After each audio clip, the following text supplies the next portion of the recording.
Congress party మీద, కాంగ్రెస్ ప్రభుత్వం మీద అవాకులు చవాకులు పేరుతున్న మిస్టర్ కేటీఆర్, కాంగ్రెస్ పార్టీ లేకుంటే మీకు మీ కుటుంబానికి పుట్టగతులు లేవు.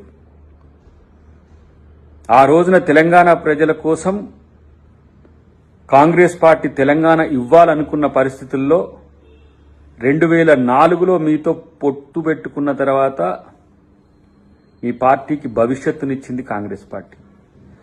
2014లో బిల్ పాస్ అయిన తర్వాత మీరు కాంగ్రెస్తో మర్జ్ అవుతామని చెప్పి దొంగ ప్రకటనలు చేసి మీరు స్వార్థపరంగా మీరు నిలబడ్డా మీకు గెలిచిన ప్రజలు ప్రభుత్వాన్ని ఏర్పాటు చేసింది ప్రజల డబ్బును దోచుకోమ్మనో ప్రజల ధనాన్ని దుర్వినియోగం చేయాలని కాదు.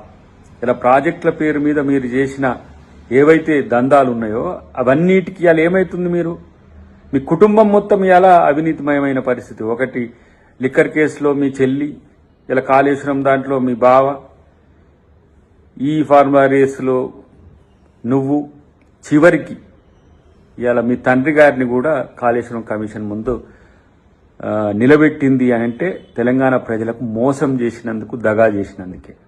కాబట్టి కాంగ్రెస్ పార్టీ మీద ఇష్టం వచ్చినట్టు మాట్లాడాలనుకుంటే ప్రజలేమీ ఆలోచన లేకుండా లేరు. మిమ్మల్ని ఓడగొట్టి ఈరోజు ఇంట్లో బండబెట్టింది కూడా అదే, గుర్తుపెట్టుకోండి. కాంగ్రెస్ కట్టిన ప్రాజెక్టుల మీద కామెంట్స్ చేస్తారు, కాంగ్రెస్ పార్టీ ప్రభుత్వం మీద కామెంట్ చేస్తారు, కాంగ్రెస్ పార్టీ నాయకుల మీద కామెంట్ చేస్తారు.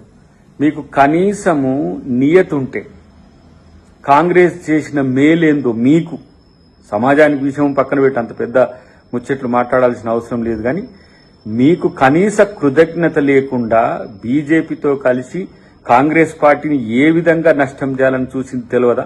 గత ఎన్నికల్లో, అంతకంటే ముందు ఎన్నికల్లో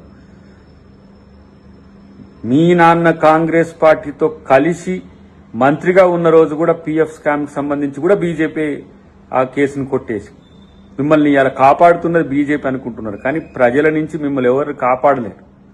ప్రజలు ఇంకా మిమ్మల్ని నమ్ముతారని నేనేమంటున్నంటే, దోచుకోవడం మీ వంతే, తర్వాత దబాయింపు మీ వంతేనా? దోచుకున్న వాళ్లకు దబాయించే హక్కు లేదు. మీరు దోచుకోలేదని కనుక నిరూపించగలిగితే అప్పుడు ప్రజలు మిమ్మల్ని నమ్ముతారు. కానీ ఇలా కాళేశ్వరమే కాదు, తెలంగాణను మొత్తం కూడా ఒక దొంగలకు దొడ్డిగా మార్చి ఇలా పెట్టుబడిదారుల నుంచి మొదలు పెడితే ప్రతి ఒక్కరిని ఇక్కడ దోచుకోండి రండి అని చెప్పి ఆహ్వానించి ఇలా తగుదునమ్మా అని నీతి వాక్యాలు చెప్తే ఎవరు పట్టించుకుంటారు? కాబట్టి కాంగ్రెస్ పార్టీ కార్యకర్తల మనోభావాలు దెబ్బతింటే విధంగా ఎవరు ప్రవర్తించినా అది సహించేది లేదు. మీరు మీ దొంగతనం కాదు అని నిరూపించుకునే ప్రయత్నం చేయండి తప్పితే కాంగ్రెస్ పార్టీ మీద మాట్లాడే నైతిక హక్కు మీకు లేదని చెప్పి నేను తెలియజేస్తాను.